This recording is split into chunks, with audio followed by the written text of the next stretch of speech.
Hello there and welcome to SOUQ Quickie, where I take you around the world in few minutes. I am Sarah Olsanta. The headlines tell you what is happening. SOUQ Quickie tells you exactly what it means. Let's begin with Nigeria, where borrowing is slowing in the country. Consumer credit has fallen by 19.89% in 2025, which is the first decline in 6 years. The central bank says higher interest rates made borrowing more expensive, prompting households and banks to become more cautious. This matters because when people borrow less, they tend to delay major purchases and cut back on spending. But who is affected by this? Households that rely on credit for school fees, cars, or emergencies, and businesses that depend on consumer spending. Now, if interest rates ease, borrowing could recover.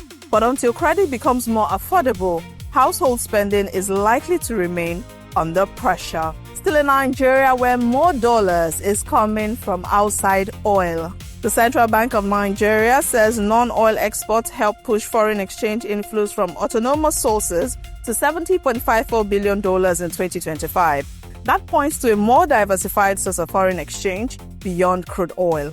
This matters because more non-oil earnings can reduce pressure on the naira and make Nigeria less vulnerable to swings in global oil prices. But who benefits from this?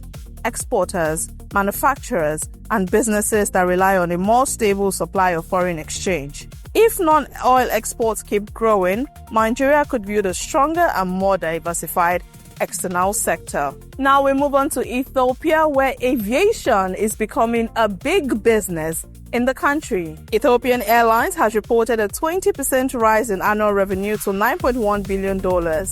This figure reinforces its position as one of Africa's strongest aviation brands. A major airline creates jobs, connects markets, and makes it easier for businesses to move people and goods across the continent. But what is the opportunity in this?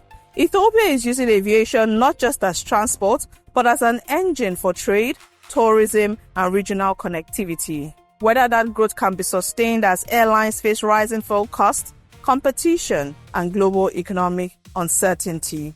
And lastly, Bolivia needs a financial lifeline.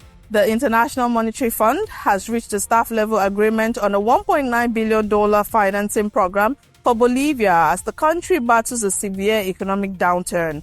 IMF funding can provide much-needed foreign exchange and breathing room for a country facing deep financial pressure. The government gains room to stabilize the economy if this pulls through, while businesses and households could benefit if the program restores confidence and improves access to essential imports.